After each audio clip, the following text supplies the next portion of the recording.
Thank you, and thank you for being here. My name is Jørgen Frydnes. I'm the chair of the Norwegian Nobel Committee, lederen av den norske Nobelkomité. In the committee room of the Norwegian Nobel Institute in Oslo hang the portraits of every Nobel Peace Prize laureate since 1901. They remind us that injustice, brutality, and war are still with us. But they also tell another story, a story of a world with the potential to change for the better. The portraits on the wall show us people who choose to act, people who proved that we are not doomed by some genetic code to repeat the mistakes of the past. We can learn, and we can choose another path. But progress in civilization is rarely linear. It can disappear, often within a few generations. And today, we are living in a time that painfully reminds us that history moves forward, but also back again. The Nobel Peace Prize is perhaps the most difficult of all the Nobel Prizes to award, because there are many ways to peace. And there is great disagreement about which one leads us there. Every prize sparks debate, and that is a good thing. It sharpens our understanding of what can truly contribute to peace. Perhaps one of the most human aspects of the Peace Prize is the fact that it is never awarded in perfect situations or where the perfect ending is already clear. Because there is no such thing as the end in history. Time passes on, our societies change for the better or for the worse. Which one of it is depends on us. The Peace Prize is most often awarded to people who in a specific moment have chosen peace over war, reconciliation over revenge, progress over stagnation. It is awarded to those with an extraordinary courage, bravery, and vision. Our role in the Norwegian Nobel Committee is often to choose in the midst of uncertainty, based on the knowledge of some of the world's foremost experts, but also knowing that we act before the story is fully written. Perhaps it is this unfinished space in what is still in the making that the Nobel Peace Prize finds both its deepest meaning and its greatest dilemma. When I am asked, "What is peace to you?" I often answer, peace is a choice. Peace is not a permanent state, but a decision that needs to be taken again and again, day by day, leader by leader, individual by individual. And that brings me to today's guest. Tawakkul Karman received the Nobel Peace Prize in 2011, at a moment when the world looked to the Arab Spring with hope, as the beginning of a democratic awakening in the region. But what began as spring turned many places and for many people into winter. In our home country of Yemen, the years since have marked by one of the most brutal wars of our time, a war that has caused immense human suffering. The struggle for peace, democracy, and freedom of expression will never end, neither here in Norway nor in Yemen. During the Arab Spring, Tawakkul emerged as a courageous leader, praised for her efforts to promote reconciliation. She led protests against the dictator, calling for democracy and freedom of speech. She was imprisoned and persecuted for her activism. But our guest here today has not given up. She has continued that fight with courage, resilience, and an unwavering belief that change is possible. It is my great pleasure to welcome the Nobel Peace Prize laureate, activist, and strong voice for democracy and freedom, Tawakkul Karman.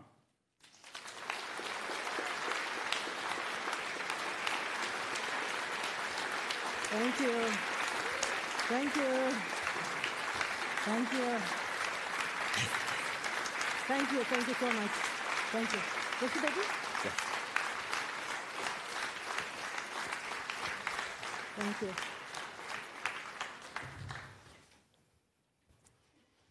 Yeah, I am in a good chair. How nice to see all of you. How nice to be here.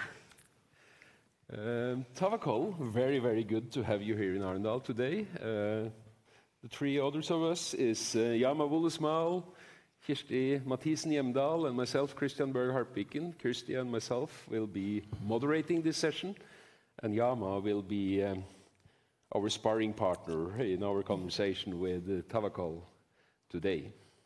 So welcome, Tawakkol Karman. You've already been quite properly introduced, I think, by the chair of the Nobel Committee, Jørgen Watne Frydnes. So let's just dive right in. You won the Nobel Peace Prize in 2011. And what did that mean for you? Did it change your life? For that matter, did it change your life for worse, or for better, or for both? First of all, I'm so happy to be in my second country, Norway. And I'm so happy to meet all of these people, especially the young people. And you remember when I came in 2011 and I said, I love you, in a big ceremony. And here I'm repeating the same thing, that I love you so much. So I'm so happy to be with you here. And thanks to Norway for its great position for supporting people in the world that, really defending and fighting for their freedom. Okay, what gave me Nobel Prize?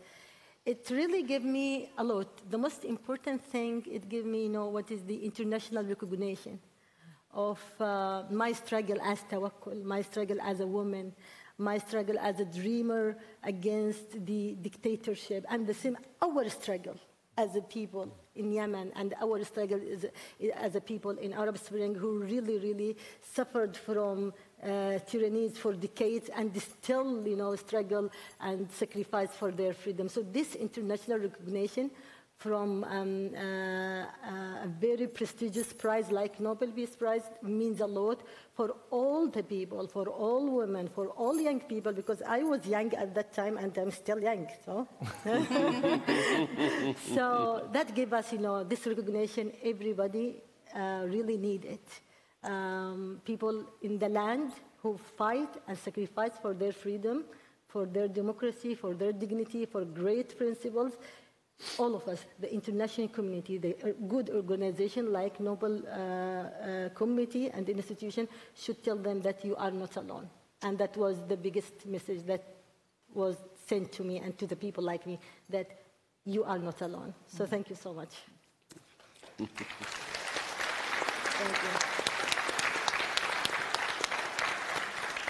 you. In your Nobel Peace Prize lecture, you said that when I heard the news that I got the Nobel Peace Prize, I was in my tent in Tanger Square in Sanaa. Yeah.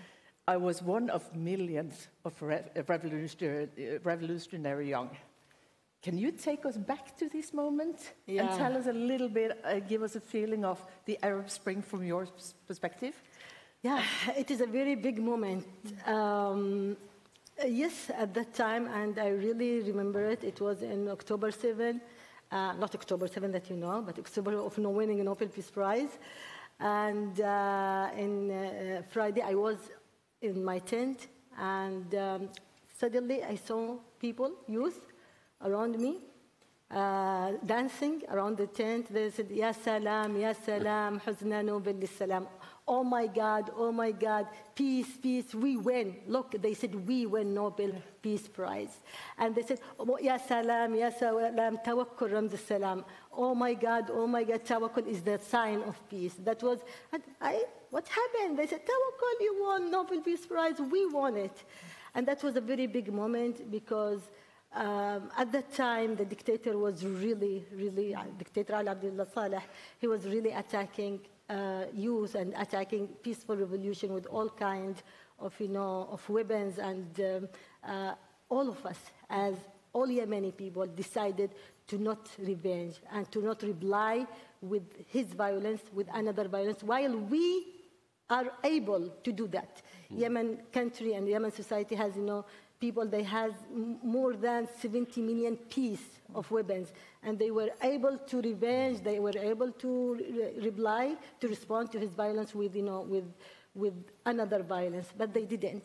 And that also gave me also, oh my God, that's because it is not just the matter of the peaceful revolution, it's more before the peaceful revolution.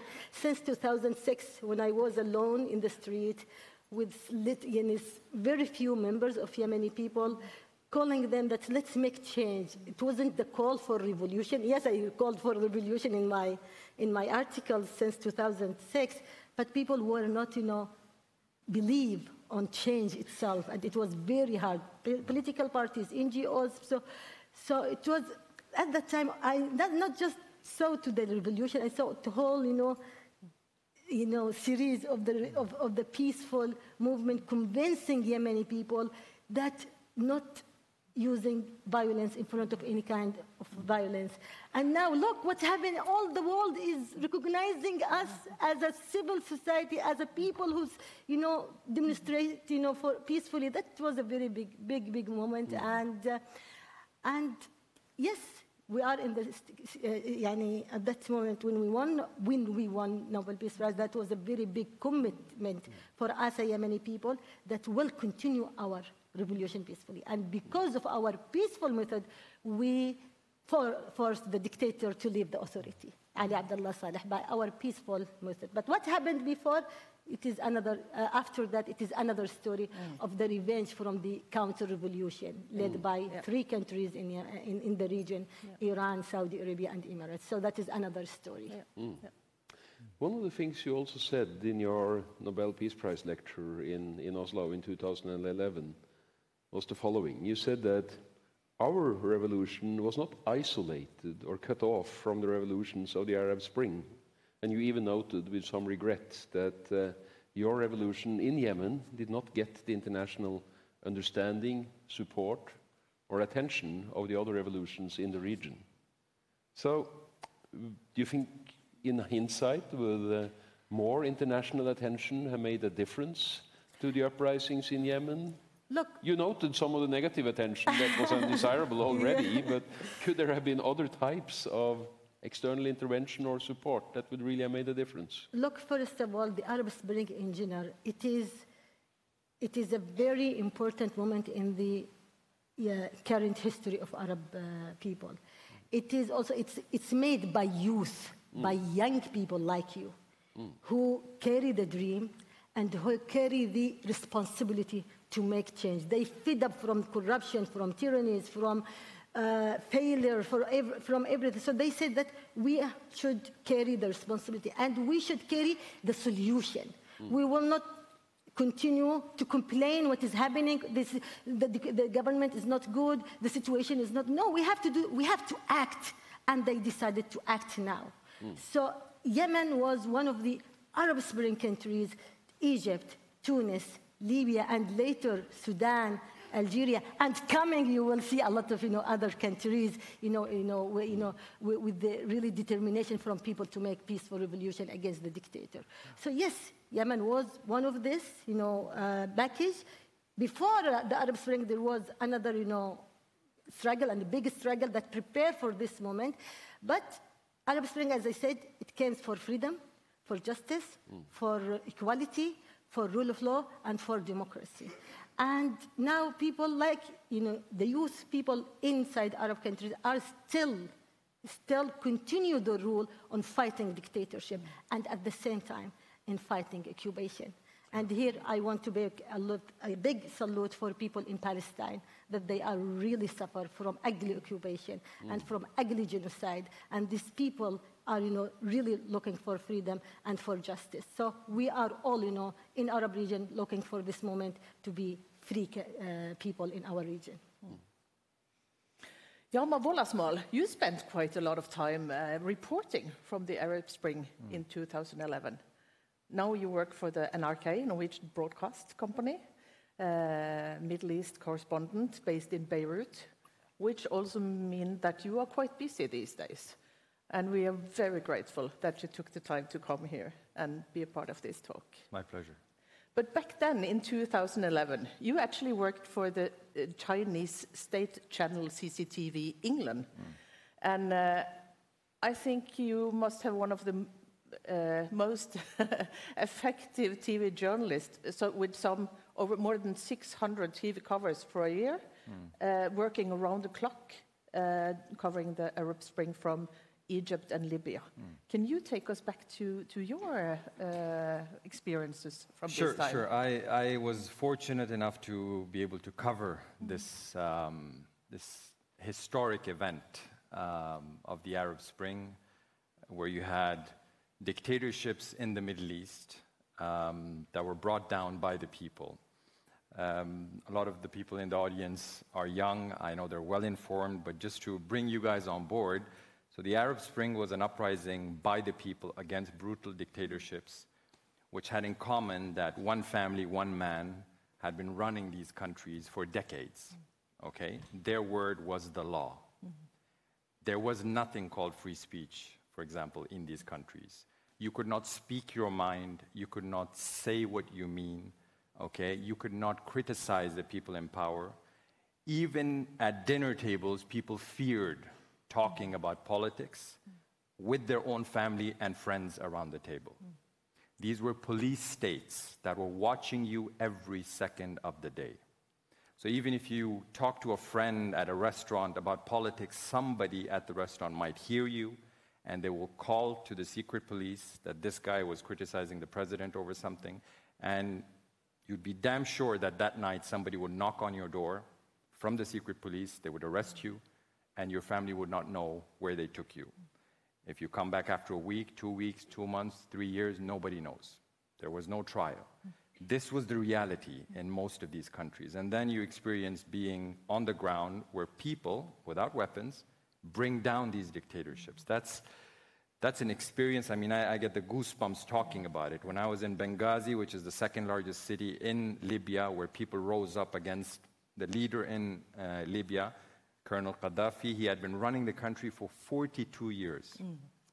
42 years. There were young Libyans who didn't know life without Gaddafi. Suddenly they rushed out into the streets of Benghazi, being able to say what they mean, being able to speak their mind. And I want you guys to reflect on that, because we live in an oasis. We live in a bubble when it comes to the rest of the world. We're so lucky and privileged. Just look at right outside here, you know. You can say whatever you want almost, right? Yeah. This is a celebration of democracy. But in most of the Middle East, this does not happen. And it especially didn't happen during those dictatorships. So seeing young people rushing out in the streets, speaking their mind, was something very unique for me. I was 29 years old, you know, and I was reporting about this revolution unraveling in front of my eyes, you know. And at the same time, I was working for Chinese state TV. 2011, the Chinese started this channel, which was English language. I don't speak Mandarin. They, at that point, the Chinese were very pragmatic. They were competing with Jazeera and BBC World, so they gave us a lot of freedom to cover things as we wanted. We didn't have many constraints. But I found out first week of my job there in Benghazi, I'm overwhelmed with all the feelings about the revolution, and I'm reporting day and night, you know, about this revolution. And I'm saying, well, the people have risen up against the tyrant who's been ruling their lives with an iron fist for 4 decades, blah, blah, blah, you know. Day and night I'm reporting, and after 5 days of reporting, I get a phone call from one of my 15, I think, or 20 editors that I had in Beijing. And they called me up. They were very polite. They said, Yama, great reporting. So happy to have you there in Benghazi. But remember, revolution, very sensitive in China. I said, dictatorship, very sensitive in China. Iron fist, very sensitive in China. Please try to use other words, right? And in my year-long contract with the Chinese, that was the first time that they actually told me to use other words. The point was, as a journalist, they told me, it's not my job to put labels on the people I'm covering. It's not my job to call Gaddafi, the dictator, a tyrant. What the Libyans say, they're totally fine with it. If a Libyan says he was a tyrant, he killed us, he massacred us, he tortured us, that was totally fine. But as a reporter, they said you should refrain from using those kind of, words. So it was very interesting to cover a people's uprising for the state TV of China. Very interesting. So Tawakkul, if we move on, and I'm going to quote your Nobel Peace Prize lecture again. Yeah. After all, it was a good lecture. Thank you. You reflected quite optimistically about the future, and you said the following: understanding will gradually replace dispute, cooperation will replace conflict, peace will replace war, and integration will replace division. You also envisioned a globalization with no policies of injustice, oppression, discrimination, or tyranny. Tawakkul could use those words, Yama. And a world full of partnership and cooperation, dialogue and coexistence, and acceptance of others. And then you asked, am I dreaming too much? So what do you think today? Were you dreaming too much? No. I'm not, it is not enough to dream only this. So my dream should be bigger than this. So will this dream will be achieved? Absolutely it will be. And I have the same thought and the same dream and the same belief that we will reach to this moment, that our countries will live with peace, with coexistence, with acceptance, and even also, not just our countries, even also all the world. I know that now we are suffering from, the deterioration in democracy.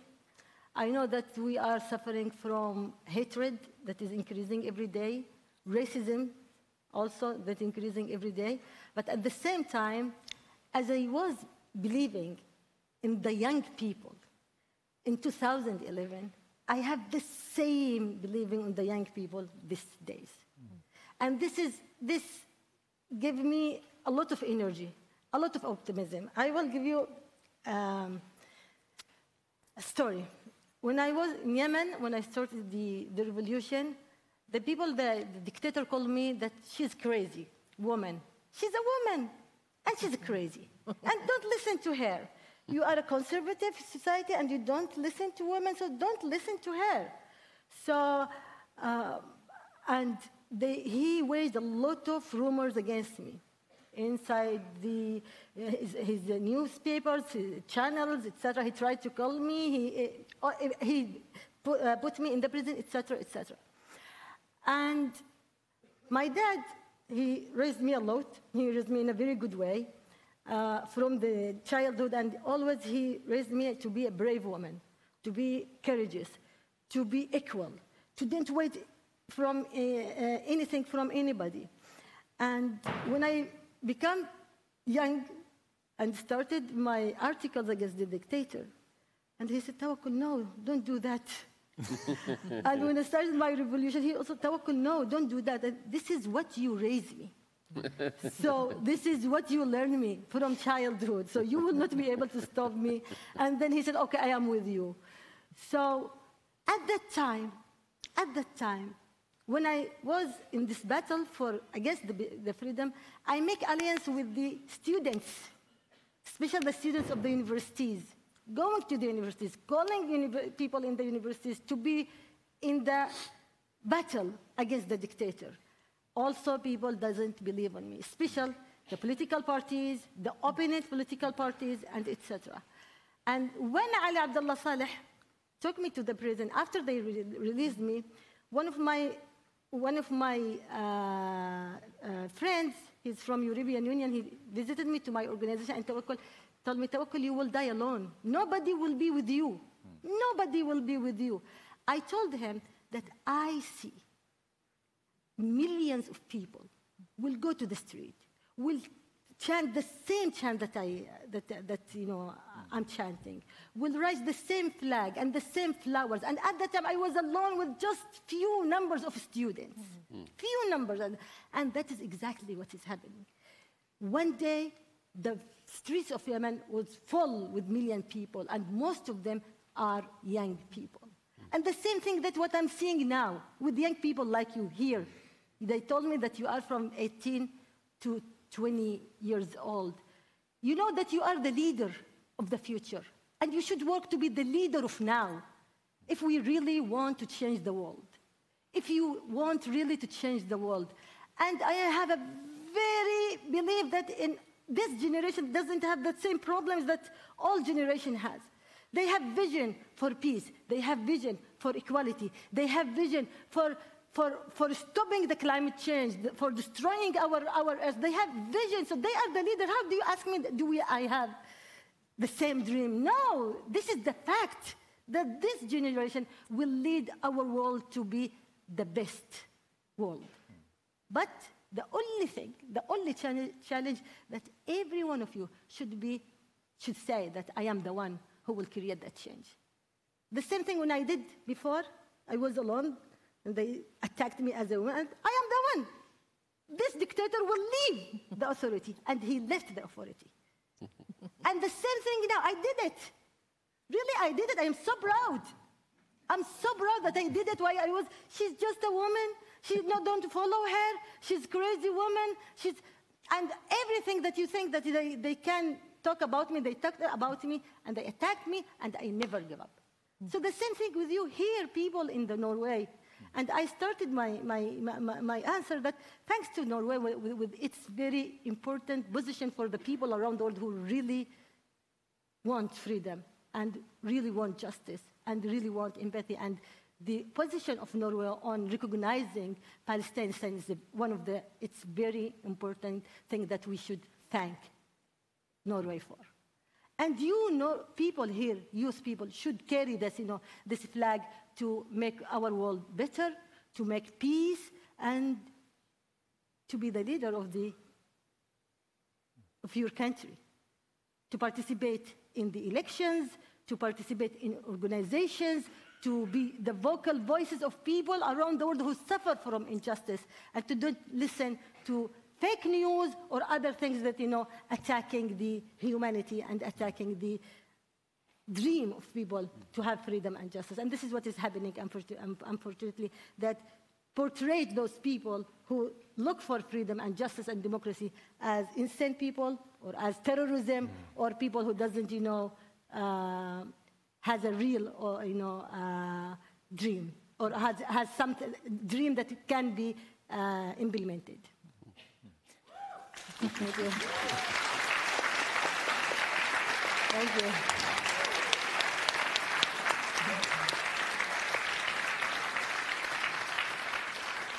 Can I just add something to what Tawakkol just described? I mean, you guys have to realize what kind of an effort people like Tawakkol put into those revolutions. We're talking about countries where people are jailed en masse by these dictators. People who have no rights. These are dictators who have every mean at their disposal. They have armies, they have intelligence services, okay? They have powerful clans behind them, and they have international backing. In Egypt's case, the dictator of Egypt, Hosni Mubarak, he was there for 31 years when the people rose up against him in 2011. And for the first few weeks of that revolution, Egypt had been a historic ally of the US. So the US was supporting this dictatorship throughout those 30 years because he was useful for the US. Egypt is an important country. He was controlling Egypt, the most important Arab nation, and the US had good ties with him. So the first few weeks, Obama sat on the fence. He didn't react to the uprising in Cairo where hundreds of thousands of people like Tawakkol took to the streets. So these dictatorships don't only have support from within, and they have powerful tools, they also have powerful allies internationally, And then you have people like Tawakkol rising up against them, against all odds, So be aware of the context of what people like Tawakkol did. They didn't have weapons, they didn't have international backing, they had their tents in the main squares, and they had their voices, right? And all the odds were stacked against them. Yeah. And now, 14 years later, we have to admit that the Arab Spring, which started with optimism, with hope, that was your driving force. Today we see that in all those countries, We have to be honest. Things have gotten from bad to worse on many, in many places. Look at Egypt today. It's, if possible, even a more brutal dictatorship, according to most human rights organizations today, than it was in 2011. Look at Libya. It's a failed state. It's broken up. One dictator, one brutal dictator, is replaced by warlords. The country is split up, led by different people, different groups. Every city has its own king, So it's sad to see that the hopes we witnessed on the streets of the Arab capitals, that hope, to a large extent, has been crushed. I'm not saying hope is gone. Hope is the last thing we can cling on to as human beings. You can never take hope away from people, but we have to be honest, things haven't really turned out the way you hoped. Yeah, thank you, Jamal, for mentioning that. This is very important for you, because some of you doesn't know what is happening in Arab Spring in the beginning, in 2011, when people, and thank you for making shadow on how dictators, made our countries fail and ruled by injustice and brutality, etc. But what you hear now, that there is chaos in Arab countries. There is militias, there is civil wars, there is military coups, there is terrorism, there is. But what you should know, that if you read the history, after every great revolution, there is counter-revolution. And don't expect that any kind of revolution around the world, especially revolutions against dictators, like the dictator, that people create the revolution, and at the same time, they will create democracy and peace at the same time. Impossible. And when you read your history in the Europe, it takes decades from you to gain your democracy and freedom. So why do we blame Arab people? For just 15 years old, and through this 15 years, we were able to topple 7 dictators. Just 15 years, 7 dictators who ruled our countries by blood, by fear, by corruption, by injustice, decades. And we were able to topple them in Yemen, in Egypt, in Sudan, in Algeria, in Tunis, in all the... And that is the first step, Jamal, of the revolution. First step. And the second step, we are facing an ugly counter-revolution. You have to know that. Listen to the people that we are facing ugly counter-revolution led by Saudi Arabia, by Emirates, and by Iran. Those 3 countries doesn't want democracy and freedom in Arab region. They are afraid from democracy because they don't want democracy in there. And the other thing, which you just mentioned it and you passed, which is the international community. The betrayal from international community, and especially from Western countries. Especially from Western countries, that they claim that they support democracy, while they don't.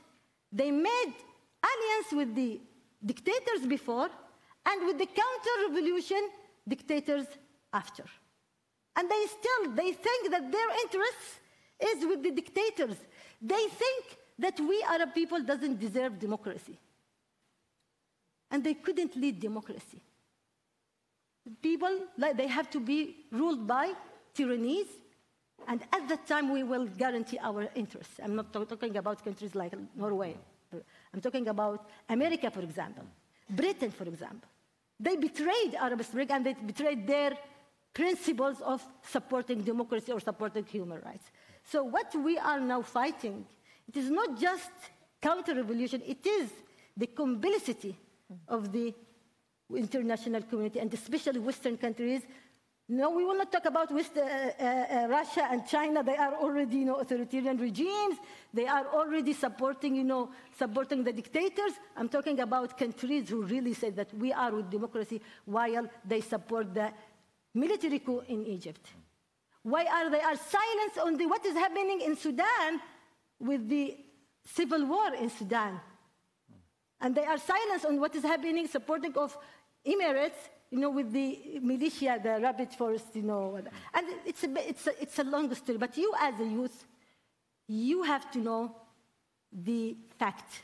The fact is that there are people in the land fighting, sacrificing for their freedom, democracy, peace, prosperity, and rule of law. And they didn't give up, and they will not give up. And you have to choose to be with them or to don't be with them. To be with the voice of the truth and consciousness and the humanity, or to be silenced. They will continue the rule to have their freedom and democracy. And how to be with them is to observe your governments, not just in Norway, in all around the world. They have to stop allying with dictators. They have to stop giving them weapons and legitimacy. They have to stop taking money from them. They have to freeze their assets. It's a lot of things. That the most important thing for you as a youth, you have to hold your governments accountable when they made any kind of alliances with the dictators around the world, not just in Arab region, in all other countries. This is your rule on that field. But for people, yes, there is a chaos. But who made the chaos? We. People who made the revolution peacefully. And when we led the transitional period, we give evidence for how to guarantee the human rights, how to protect human rights and democracy. But who make the chaos is the counter-revolution leaders and the complicity of the international community. But we didn't give up, and we will not give up. And this is the price of freedom. It's costly, and we are in that way. And I promise you, and you will see. And I will finish there. Look, last time in Oslo, the same conversation like that. Okay, Arab Spring failed, you have problems. No, we didn't fail. We are still in the revolution, and we will win, and you will see what will happen. And now I'm coming with you with the victory of Syrian people. Syrian people, they had a very big victory, regardless of what is happening after that. There's some problems. Against the dictator Bashar al-Assad.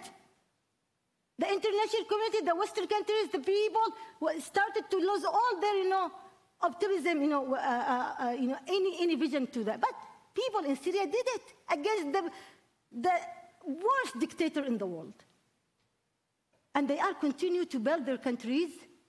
There is mistakes. Look, mistakes.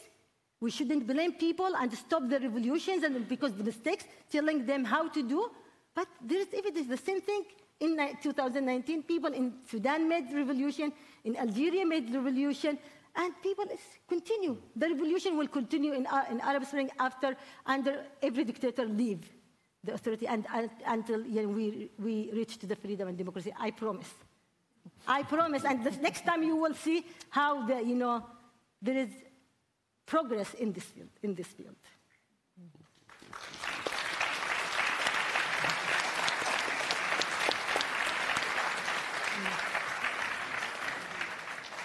Yama, in your book, what I saw, you say that what strikes you is that those that are hit the hardest, those that have to pay the highest price for the war, are often also the ones most inclined to seek reconciliation.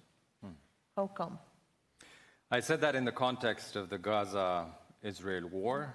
I've covered that war since day one. I was in Israel from October 9th. And I've been covering it on a daily basis. I've been to Israel 9 times since the war started. I've met victims of the Hamas attack in Israel, people who lost their family members, who lost their houses, who lost their kids, loved ones. And ever since through our Palestinian colleagues who I work closely with, I've been covering the suffering, the war crimes in Gaza.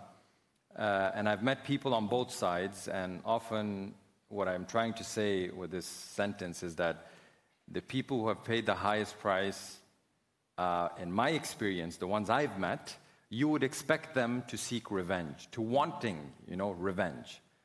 But on the contrary, the ones I've met, they talk about reconciliation. We're talking about people who lost their husbands, their wives, their kids, on both sides of this war who are telling me when I meet them, I just want this war to stop. I just want my life back. I just want to go home. You know, despite everything that's happened, they're willing to go for reconciliation. And that strikes me because I don't know if anybody in this hall, I can speak for myself, I don't know if I would have been able to say that. If I was living in the Gaza Strip right now, and I was at work as a journalist, and I get a phone call, like many of my colleagues have gotten these phone calls, while they're reporting, they get phone calls that your house has been bombed. And you know your father, your mother, your wife, your kids are gone in a blink of a second. And you leave your job, you go to the ruins and you pull them out. You pull the lifeless bodies of your kids out with your own hands. And you still are able to talk about reconciliation. I don't know if I would have been able to do that. So that shocked me. But that being said, we should be in no doubt that not everybody thinks like that. Not among the Palestinians, not among the Israelis. There are a lot of people who are angry, rightfully so, on both sides. A lot of people who are openly saying, we need revenge. We cannot live next to each other. Look at what they did to us. Same thing in Israel, you know? We cannot live next to the Palestinians. Look at what they did on October 7th. They would do it again if they got the opportunity. So let's not, you know, have any illusions that people on both sides want reconciliation. No, far from it. But what I'm saying in my book, the ones I've met, fortunate enough to meet them, they talk about reconciliation, and I find that extraordinary, to be honest with you. So Tawakkol, the Arab Spring has often been referred to as the Twitter revolution. And there have been several research projects that have been exploring how social media enable youth and spread information during the Arab Spring. Now Twitter has become X and is owned by Elon Musk. The development of information technology and communication, the communication revolution causes quite a lot of concern globally. When we hosted a co-laureate of yours, in some ways, later Nobel Peace Prize laureate, Maria Ressa in Oslo, just a few weeks back, and she's certainly also a quite forceful individual.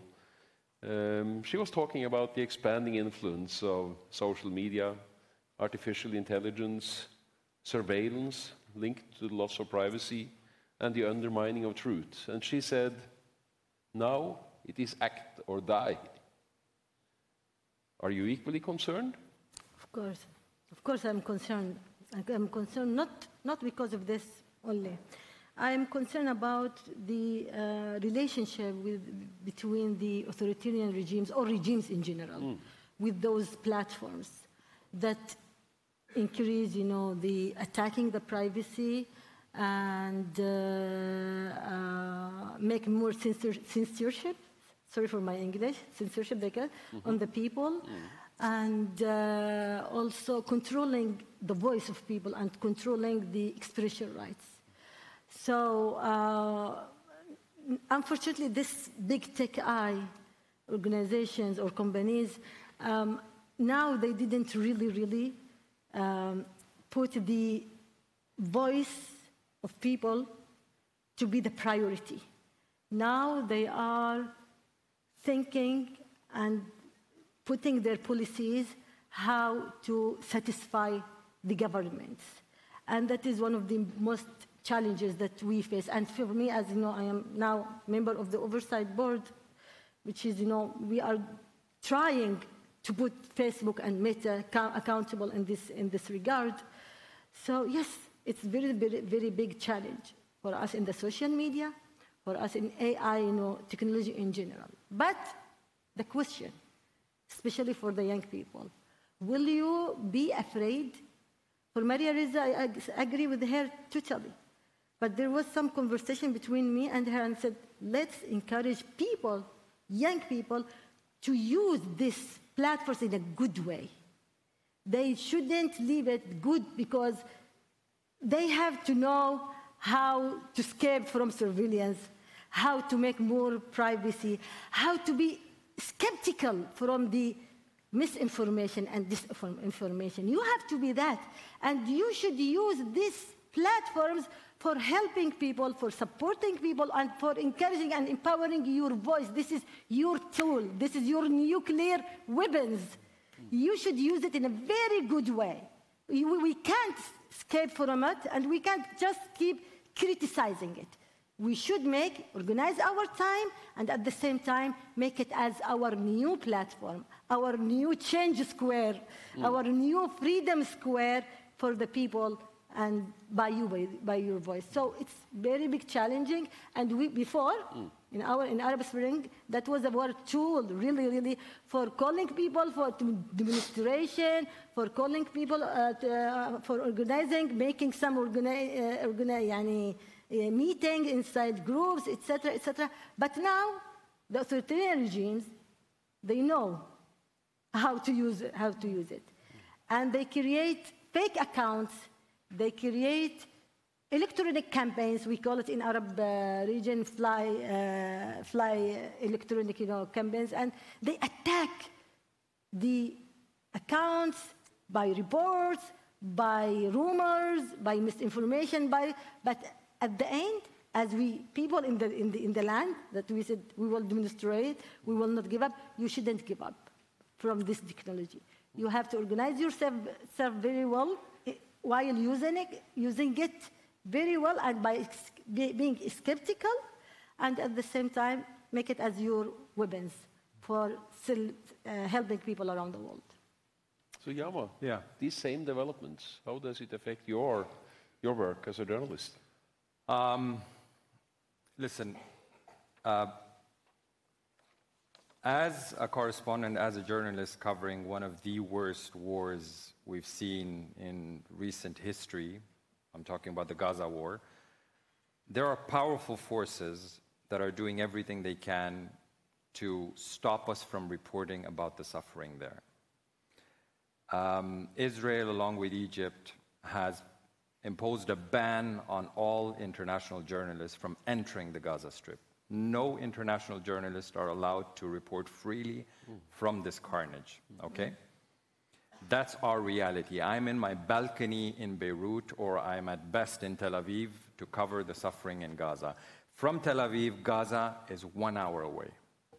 It breaks my heart to be able to go to the border of Gaza, to see the ruins of Gaza from the Israeli side, to see the plumes of smoke, to hear the bombs, but not being able to enter. This is the reality for thousands of journalists who want to enter this war, who want to talk about this, who want to give the voiceless people of Gaza a voice, a face. But we can't. So how do we cover this? And that's where social media comes in. I would say 80–90% of the stories I find from Gaza by social media. Yeah. It's on Instagram, first and foremost. It's on X, you know. You have citizen journalism, people with their phones as their weapon in Gaza, filming the atrocities. Yeah. There's a bomb, there's a tent camp, it's been bombed, they go there with their phones, they post the videos, you find horrific stories there, and I contact my colleague in Gaza and tell him, can you find this small boy who lost all his family? And then he finds him in some hospital, and we interview the rest of the family of this boy, and we get that story out. So social media plays a crucial role. First and foremost, thanks to the Palestinians posting these videos, to our colleagues, journalists, who are daily being targeted.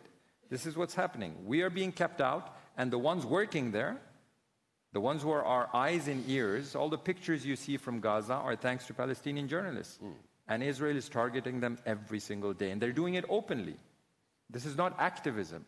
The IDF puts up lists of people, of Palestinian journalists they want to kill. They put official lists. These are the 6 people we're going to kill next. And then they go after them one by one. Last week, they killed Anas al-Sharif, the most famous Al Jazeera journalist in the Gaza Strip, along with 5 colleagues inside a tent marked with a press sign. All of them gone with one bomb. So this is the reality. So without social media, without the efforts of our colleagues in the Gaza Strip, you guys and I and the rest of the world would not know about the atrocities there. That's how important social media is. Yeah, I want to add here something very important. And because of the social media also, the narrative of the Palestinian issue become clear to the people around the world. And because of the pressure of people like you, it is not only, and that is very important, it is not only the effort of people in the land who fight against tyrannies, dictatorship, and occupation. It is the effort of people who listen to them. So because of TikTok posts and Instagram posts for young people like you who really listen to the voice of humanity, who support them, that became, a very big issue around the world. This is because your voices, through this social media, you force some governments to acknowledge what is happening. That you also telling the truth. We have a lot of voices around the world. They are not Muslims. They even doesn't know what is happening around the world, just in Palestine. And they said, it's genocide. What's happening? It's genocide there. People like you, they call for the right of Palestinian people to have their self-determination. And because of that, now we have a lot of governments now, they are talking about that they will acknowledge, recognize Palestinian state. So this is your effort. So social media, don't just see it there is a lot of criticize on it, but the most important thing, how can I use it? How I make it is as my platform to help people, to support people, and also to highlight in my issues. This is why I encourage you young people, to be leader in any field, education, health, any field. Use this platform to convey your voice, to empower yourself, and to empower people around you and around the world. Okay? Okay? It's your tools, yeah.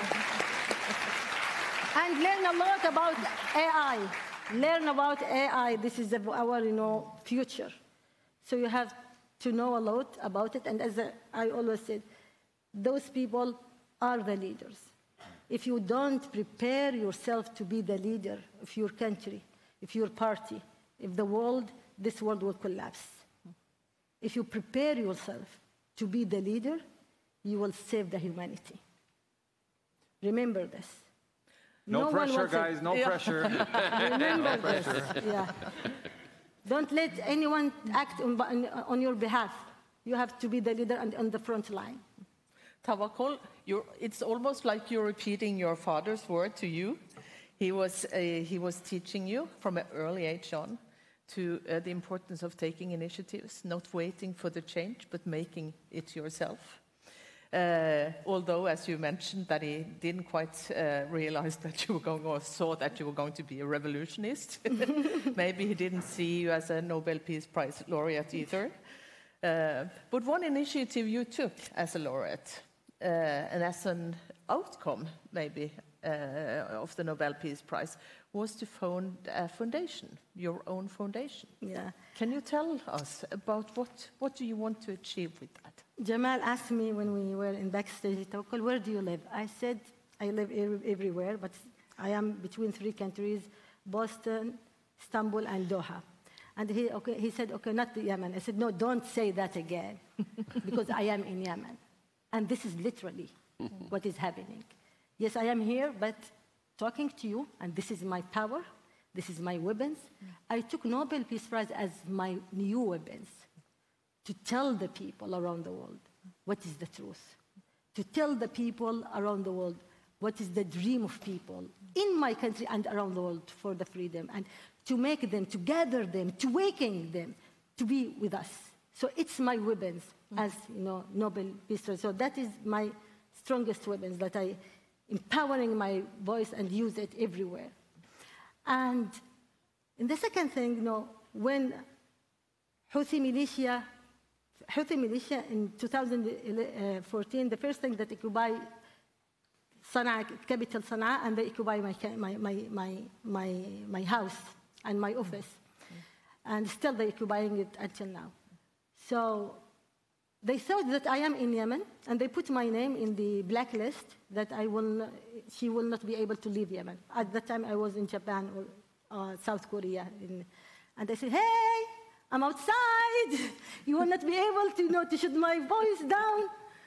So with all the obstacles against me as Tawakkul,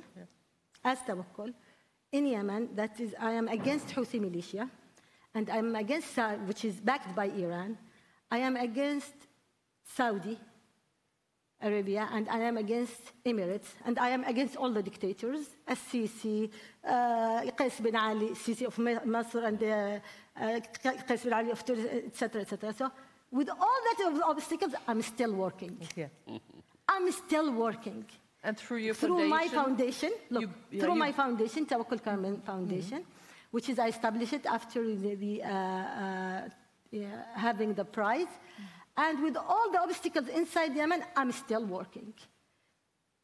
If they agree or if they don't agree, my foundation could build more than 40 schools in Yemen, more than 20 hospitals rehabilitated. Until now, we educate more than 10,000 students, making a lot of it inside Yemen and outside Yemen. I didn't give up. While if I give up, I said, oh, I'm outside Yemen, I will not be able to just talking, making speeches, and that is very important. No, I'm still working with my foundation, and there is a lot of outcomes on that. My organization, Women Journalists Without Chains, they closed it totally. The office is under their, attack, under their. Still, my organization is working. And now it was before with Yemen, about now Yemen. Now, no, it's about all Arab Peninsula. Talking, about the attack against expression rights in all Arab Peninsula. I have TV station. It was inside Yemen. They occupied, they closed it. Then I established it outside Yemen, and people inside Yemen are working with it. And I have peaceful revolution, youth peaceful revolution. I am the leader of it. And this is the most important thing. They thought that with the voice of violence and militia, that the voice of peace is gone. No, there is a people in the land. The Peaceful Revolution Council still continue their rule, on against these two, of Iran, Saudi Arabia, and Emirates. So we didn't give up. We didn't give up with all obstacles. So they close here. Suddenly they see us. So we didn't give up. So you shouldn't give up your dream, and you shouldn't give up your struggle. And this is always people ask, Tawakkul, why are you optimistic? Because I am there. Because if I give up, I will die. The only thing that I should continue is keeping dreaming and working for that dream. So I'm so happy, so proud. Still, there is a big dream. There is still a big sacrifices and obstacles, but that give me more courage and more power. Thank you. And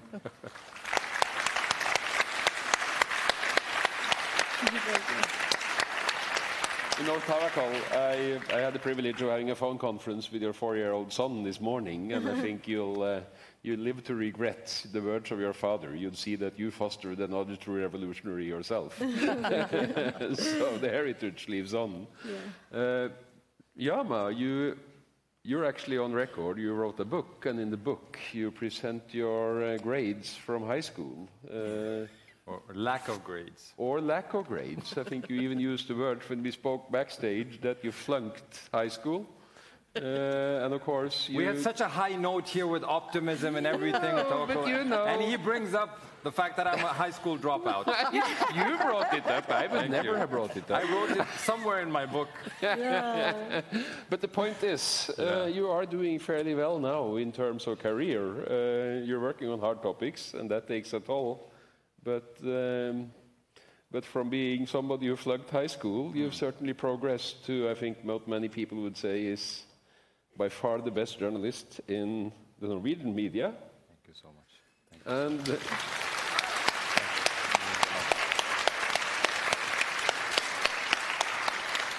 to end on a more optimistic note, how did you make it from there to here? I think what can the rest of us learn? It was a defining moment in my simple life as an 18-year-old when my principal because I was the kind of guy who loved being on stage. Okay, so the fact that I'm a journalist is not a surprise to my family, but I loved being on stage. So all the big shows in our school, Manglerud videregående back then, I used to host everything. So I was like the natural choice for the principal to lead the ceremony where everybody's, handed their diplomas, vitnemålutdelingen. So that was like decided a year before it happened, and then that year, somehow I messed up my school. I was not present in class. I was going through my things. I ended up being, absent from 6 subjects. So 3 weeks before the big day, the principal comes to me and said, listen, remember you're going to host the thing? I said, yes, but also remember you're not getting any diploma. I'm like, wow. I knew it was going to happen, but getting it from the big boss himself, it was like, it dawned on me, like, oh my God, I'm not getting a diploma. And I'm going to be on stage, calling out the names and everything. And he said, don't worry, we'll give you an envelope like the others. You'll get the yellow envelope, but you will not have a diploma in it. So I didn't laugh, okay? So I was pretty depressed. And just to answer your question, there was a defining moment in my life in the sense that when I told my father, because he was really looking forward to this day, he's going to be on the front row, me on the stage, whatever. And then when I told him, my father was an aggressive guy. He was old school. He was loud. So I was fearing telling him this, and when he asked me, when's the date? I said, this is the date, but Dad, I have to tell you something. He was sitting next to me, and I told him that, listen, I will not get the diploma. They didn't know I was absent from school. And I swear I was prepared for him to yell at me and go crazy, as he does when he hears these things. But all he did was he leaned forward, and he put his hands in front of his face, and he was breathing heavily. And it was like the longest 30 seconds in my life. And then he looked up to me and he held my hand, and this is very unlike my father. And he said, listen, son, I'm convinced that you will learn from this failure, okay? I've seen a lot of struggle in my life. I've learned from every time I've failed, and you will learn from this. I'm sure you will fix this problem next year. And that gave me the motivation, to work that summer, earn that 40,000 krones I needed to do all my exams the next year, So it was both the words of my father and the fact that we live in a country where failing, this is the best place to fail. Yeah. Because there are so many safety nets. There are so many people, so many institutions who will take care of you, And we don't realize that. I want to tell that to the young people here. Just appreciate the opportunities you have here, In my original country, Afghanistan, if you flunked, you were an outcast until you fixed those things, right? Here, everything was ready for me. I knew which school to go to. I know I have to pay the bills, and I will get my diploma. And I did it the year after. So it was, for me, a very, very big lesson. And my dad, when I got the diploma, he said, from now on, son, remember one thing. He passed away 6 years ago, and it's always like this, that when you lose your parents, you appreciate them. You don't appreciate them when they're here. So his words for me are like, wisdom now. I didn't appreciate them when he said it. When I got my diploma, he said, listen, son, from now on, you're going to be like water. You're going to be in motion in life. Don't be still, because still water stinks. I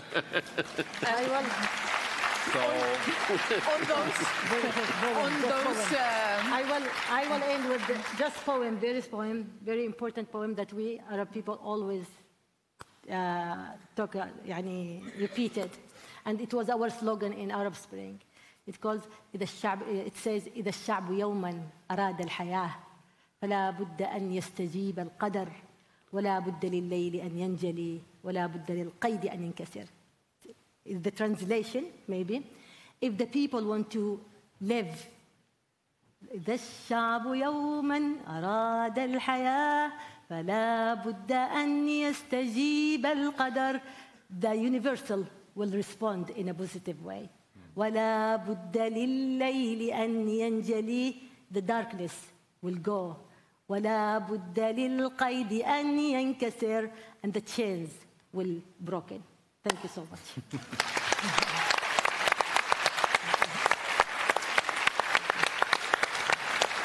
Thank Thank you.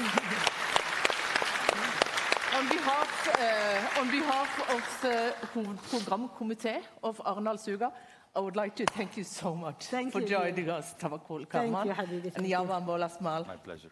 Thank you. And to thank also for the wonderful and constructive and hassle-free cooperation with the Nobel Institute, and also to the audience here present at Kulturhuset in Arendal and also online by the streams.